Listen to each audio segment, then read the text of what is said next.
Archaeologists found a holy box that could finally unravel centuries of mysteries. This ancient artifact holds secrets lost for over a millennium. It's Buzztown Times news flash. Archaeologists recently dug up an ancient reliquary in Austria, and we may soon find out just where it came from, and even what holy treasures it once held. Since 2016, the archaeologists have been excavating a hilltop site in the municipality of Irschen, according to a Universität Innsbruck press release. 2 years ago, they made a startling discovery, a marble shrine, measuring around 20 by 30 centimeters, buried beneath the altar of a long-abandoned church. Within that shrine were fragments of a very specific kind of ivory box called a pyx, which was typically adorned with Christian imagery and used to hold a relic connected to some prominent place or figure within the faith. The clergy or congregation would often take the pyxes when a church was abandoned, so the archaeologists were surprised that this particular pyx remained within the ruins. We know of around 40 ivory boxes of this kind worldwide, archaeological team leader Gerald Grabherr said in the press release, and, as far as I know, the last time one of these was found during excavations was around 100 years ago. The few pyxes that exist are either preserved in cathedral treasures or exhibited in museums.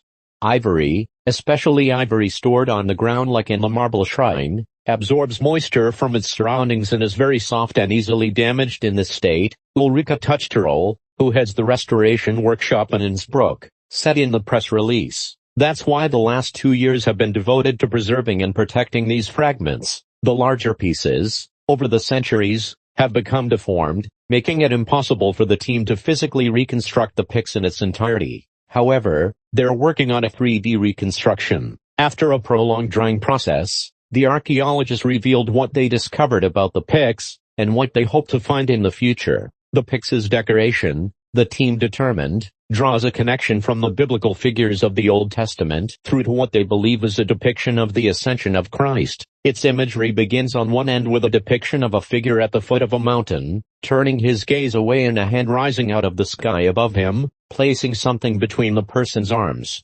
Grabherr notes that such imagery is the typical depiction of the handing over of the laws to Moses on Mount Sinai, the beginning of the covenant between God and man from the Old Testament. The pyx then depicts a series of more biblical figures, before concluding with an image that might be unrecognizable to those only familiar with the more contemporary visual depictions of the New Testament. It shows a man riding in a two-horse chariot, as a hand emerges from the clouds to pull the chariot to heaven. This, the team believes, is meant to portray Jesus Christ's ascension into heaven, albeit in a manner not typically depicted.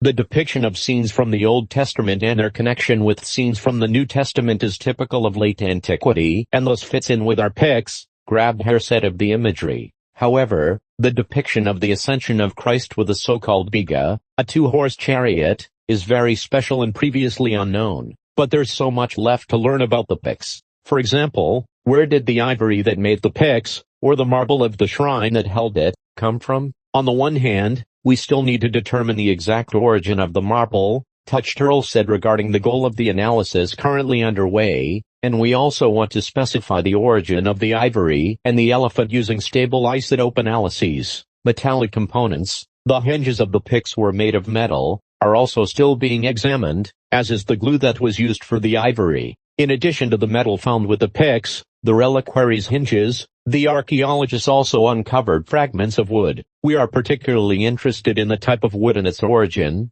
and the age is also of interest to us, Tuchterl said. That's because, while the team says the wood was likely part of the pyx's original clasp, it cannot be completely ruled out that the wood is actually the relic the pyx was intended to protect, she said.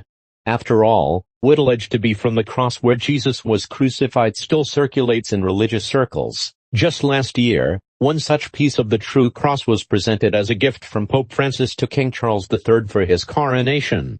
It's also entirely possible the settlers removed whatever relic was within the pyx and took it with them when they abandoned the hilltop settlement, which the archaeologists estimate occurred sometime around 610 AD. It's also possible the same military force that may have caused the settlers to abandon their home, and the entire region to ultimately abandon their adherence to Christianity, pilfered the relic. The year 610 marks a turning point. The press release notes of the time period wherein the pyx would have been abandoned. In this year, the Battle of Aguntum takes place not far from the Irschen settlement, where a Slavic army meets Bavarian armies and settlers. The victory for the Slavic army marks the end of the region's affiliation with the ancient Mediterranean world, and also with Christianity. The Slavic settlers bring their own world of gods with them. It's BuzzTown Times reporting. Stay with us for more updates.